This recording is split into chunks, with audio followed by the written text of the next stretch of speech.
notre 8e échange sur la vie avec Jésus.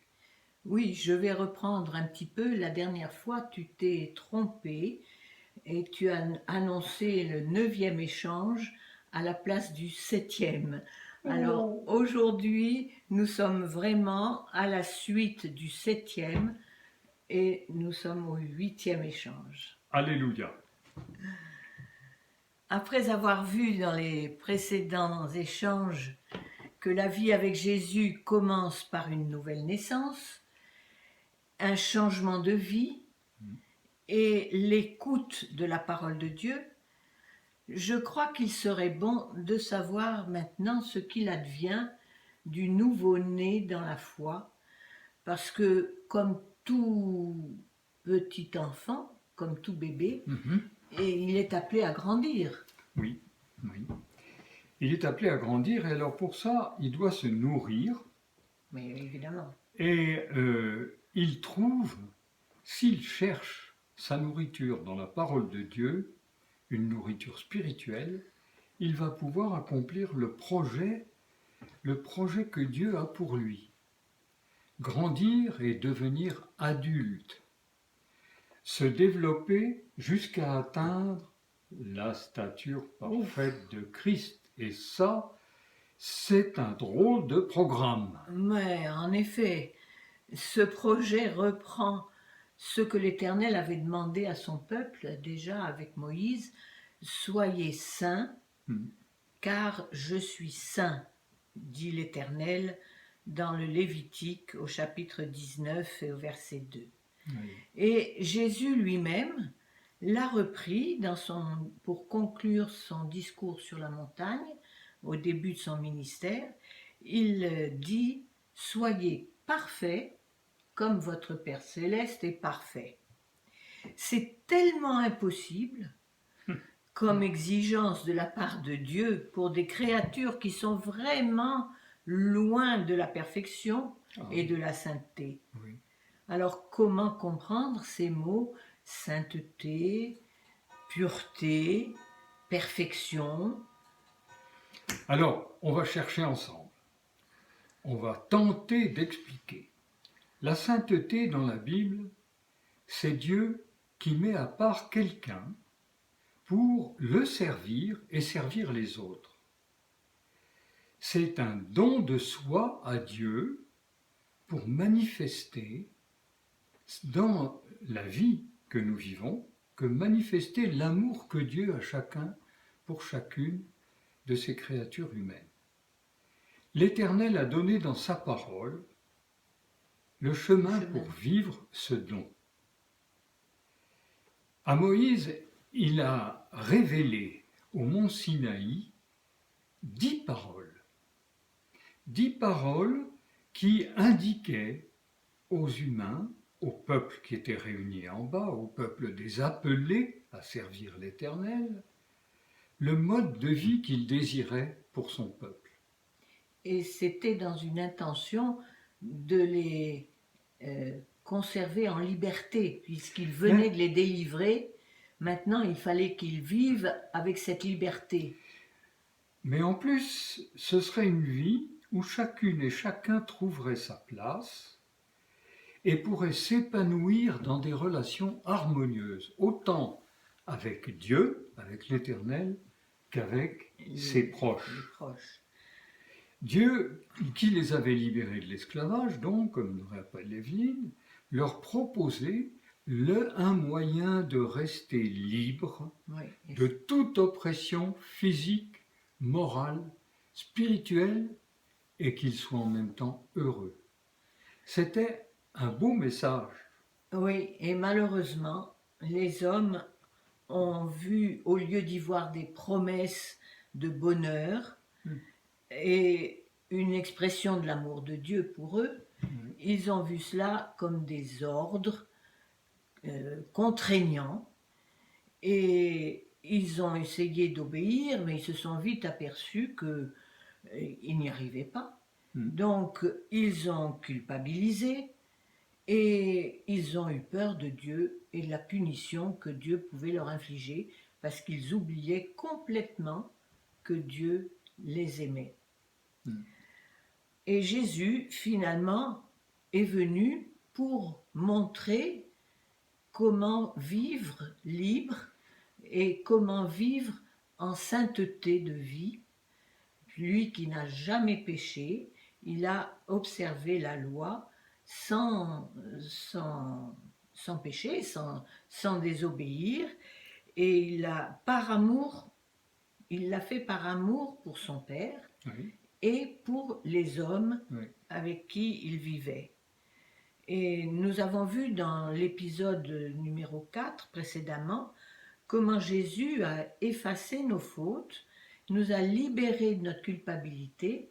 Mais à quel prix ? En se donnant lui-même, en mourant sur la croix pour nous offrir le pardon. En acceptant la mort sur la croix pour le pardon de nos fautes. Et maintenant que Jésus a retrouvé sa divinité, il envoie son esprit à ses enfants pour qu'ils obéissent de tout leur cœur à sa volonté et qu'ils mènent une vie que l'on va dire sainte et pure.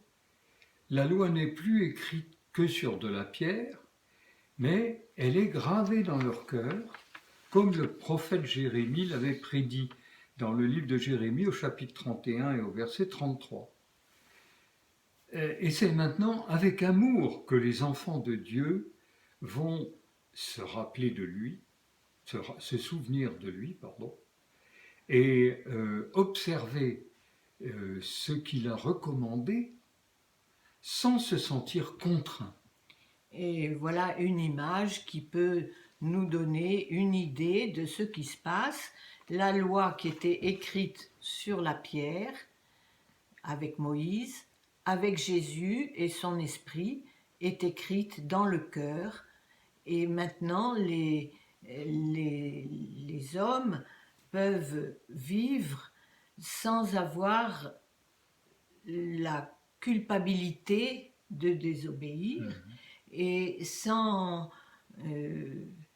ça devient spontané, puisque c'est dans le cœur, ça devient spontané. Ça devient spontané si leur cœur est ouvert à l'esprit. Ben oui, c'est important.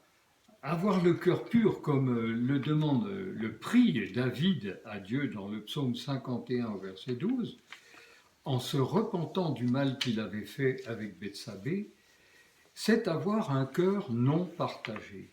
Oui. Un cœur qui n'adore pas ceci et qui n'adore pas un petit peu Dieu. Non, on n'adore que Dieu seul. Et on s'ouvre à son esprit. Donc Jésus l'a été. Lui qui n'a commis aucun péché, il a été constamment ouvert à la présence de son Père, de Dieu, qui lui envoyait son esprit.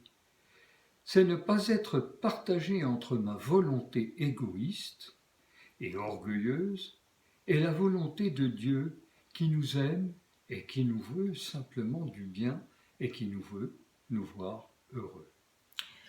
Mais enfin, puisque nous restons tous des pécheurs, eh oui, hélas, des imparfaits, comment atteindre cette sainteté, cette pureté que dans nos pensées comme dans nos actes, comme Jésus nous y invite? Alors, comme Evelyne l'a dit tout à l'heure, à l'homme c'est impossible. Mais à Dieu tout est possible. Et à celui qui croit, tout est possible. Parce que Dieu donne son Esprit Saint à qui le lui demande. Oui, il faut le demander. Et il faut le demander, exactement, et on n'y pense pas toujours. Nous allons faire une petite expérience maintenant qui va montrer ce qui se passe pour le disciple de Jésus qui veut grandir dans la pureté après avoir dit « Oui, moi, je veux suivre Jésus, je veux appartenir à Jésus », mais qui sait très bien qu'il a des limites, qu'il est imparfait. Alors on va voir comment ça se passe. Tu veux prendre les objets de notre expérience. Et voilà, nous avons là un verre qui représente notre cœur partagé, notre cœur un peu noir, qui Oui, et qui est partagé parce qu'il est composé de deux choses. ça, c'est pas de l'eau pure, hein. C'est pas de l'eau pure. C'est de l'eau colorée. Et le problème, c'est Comment va-t-on faire de l'eau pure? comment on va rendre cette eau pure. Alors voilà un arrosoir qui représente l'Esprit de Dieu. Mhm. Alors l'Esprit de Dieu, il est demandé par le verre qui est rempli de son eau impure. Et ce qui va se passer, vas-y sans crainte. C'est ceci. Vas-y. Encore. Ça va prendre du temps, mais vous voyez, ça s'éclaircit. Ça peut prendre toute la vie. Mais on voit, on voit le liquide qui s'éclaircit peu à peu. Et à un moment, eh bien, il va devenir tout transparent, c'est-à-dire pur, comme on vient de le définir, rempli de l'Esprit de Dieu qui est là. Ah, il est encore un petit peu, un petit peu coloré, alors, mais tant que nous un sommes peu sur la cuvette pour être sûr. Oui, c'est sûr. Tant que nous sommes sur cette terre, il restera un petit peu coloré. C'est la page qui est derrière qui donne l'impression que c'est teinté. Là, ça voilà. n'est plus teinté. Voilà. En tout cas, la pureté que l'on peut demander à l'Esprit Saint pour notre cœur. Alors, pour vous montrer, non, lève-le ton verre et mets-le devant cette page blanche, parce que non, c'est dans l'autre sens. Oui, voilà. Vous voyez, là, l'eau est pure. Et notre cœur sera entièrement pur au retour de Jésus, quand il nous donnera la pureté définitive de son royaume. Pour conclure notre échange, je lirai dans la première lettre de l'apôtre Pierre au chapitre 2 et au verset 2, une recommandation de cet apôtre. Désirez comme des enfants nouveau-nés. J'aurais voulu qu'on lise un petit peu avant, si c'est possible. Bien, juste le verset d'avant. Rejetez donc toute forme de méchanceté, tout mensonge, ainsi que l'hypocrisie, la jalousie et les bavardages malveillants. Tout ce qui teinte notre cœur et tout ce qui le partage. Soyez semblables à des enfants nouveau-nés, désirez sans cesse le lait spirituel et pur de la parole, afin qu'en le buvant, vous grandissiez et soyez sauvés. Alors, ami, que Dieu te bénisse, qu'il te garde dans sa paix, et qu'il conserve notre être tout entier, l'esprit, l'âme et le corps, sans reproche et sans tache, pour le jour où viendra notre Seigneur Jésus-Christ, celui qui nous a appelés à être à son service est fidèle, et c'est lui qui fera tout cela par son Saint-Esprit. Alors, au revoir, chers amis qui nous visitent. À bientôt pour un prochain échange entre nous.